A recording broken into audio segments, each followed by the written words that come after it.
Well, the refugee crisis from this war is worsening by the day. The UN says almost 5.5 million people have now fled Ukraine since the invasion began in late January, and that's about 12% of Ukraine's entire population. The vast majority continue to head west, with more than 3 million refugees crossing into Poland, as you can see there in your map. I want to bring in Igor Markov. He's the director of Novo Ukraine, a non-profit organization providing humanitarian needs to Ukrainians. And Igor, very good morning to you. Thanks for taking the time to speak to us.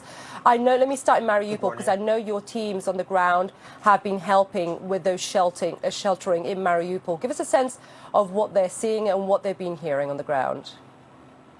Yes, the situation in Mariupol remains tragic on this day 68 of the war. The resistance by the Ukrainian military National Guard is heroic, but at the same time, the plight of civilians holed up in the underground city below the steel plant is really breaking our hearts. In terms of evacuation, the volunteers that we funded were able to get to the outskirts of Mariupol and bring food and medicine, get some people out. But at the same time, for reasons of operational security, I can only talk to what we did up until a week ago. The efforts continue, and we are funding, we're continuing to fund these efforts, and we're continuing, of course, to receive donations to provide help to people of Ukraine.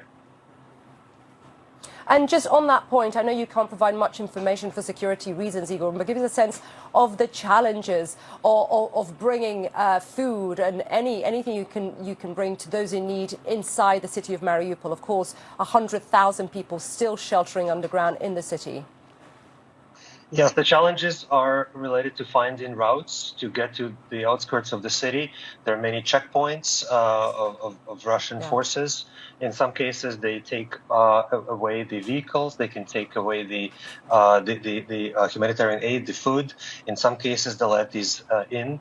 But the main goal is really to evacuate people and support their livelihood to let them survive. Yeah, and I'm guessing, as you pointed out there, the security of your own team and what that means in trying to get that, that operation successfully underway. I know that your NGO has been raising money for the people of Ukraine. Give us a sense of how much you've been able to raise and where that money critically is going towards, what's going towards. Yes, since the beginning of the war, or rather 1 week before the war, when we started fundraising, we raised over $20 million. We spent between 14 and 15 million so far, which is a larger fraction than some of our peer nonprofits. A large fraction of the money has been going to medical items. We provide hospital medicine. We provide medical equipment that is requested by Ukrainian hospitals that's not available in Ukraine. Also life-saving first aid medications and devices such as tourniquets. We fund evacuation, as we discussed, basic needs, basic infrastructure such as power generators. There is really a variety of food and basic needs efforts all over Ukraine and pretty much every region that's under control of the Ukrainian government. And if this lasts, if Russia digs deeper and it continues for much longer, where do you see the biggest risks, Igor? The risks are to the lives of the people of Ukraine, and at Nova Ukraine we are considering scenarios, including the long-term scenario. We're gearing for, long haul. We are structuring our fundraising efforts to make sure that donors can support the types of projects that they prefer, but also we prioritize the projects that are most dire and can save most lives, provide livelihood for most people. And this changes week by week based on the feedback we get from the volunteers in different parts of Ukraine. And of course, worth reminding people as we're talking about Mariupol and that besieged city of Mariupol, it's not just people are stuck inside, which has been dire. Been doing that for weeks now, for 2 months or so in the besieged city of Mariupol in the Azovstal steel plant. But it's what comes next, is the fact that they will be displaced, and that comes with a whole host of challenges. What are your teams on the ground doing to try and meet those needs? We are supporting a number of refugee camps and organizations that evacuated orphanages, for example, to Western Ukraine. And so the number of people who are displaced is increasing, and this is in high millions. This is challenging. They need food, they need medicine, they need places to live. In some cases, there isn't enough place to live. They need sleeping bags. And again, this depends on the place, on specific group. We are also increasing attention to efforts to rebuild Ukraine, especially in northern parts of Ukraine, where the Russian forces were basically chased away, and these places were liberated.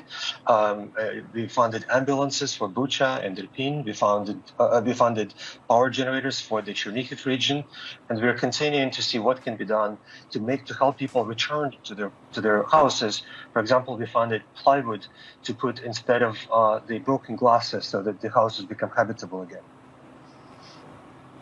And I know you mentioned earlier on that you're providing medical supplies and helping with hospitals as well. What are your teams seeing in terms of many of these hospitals in the east of Ukraine and what they've been facing as that offensive pushes on? Yes, the hospitals are getting more people who are wounded, in many cases critically wounded. This includes many civilians who were not prepared for this at all.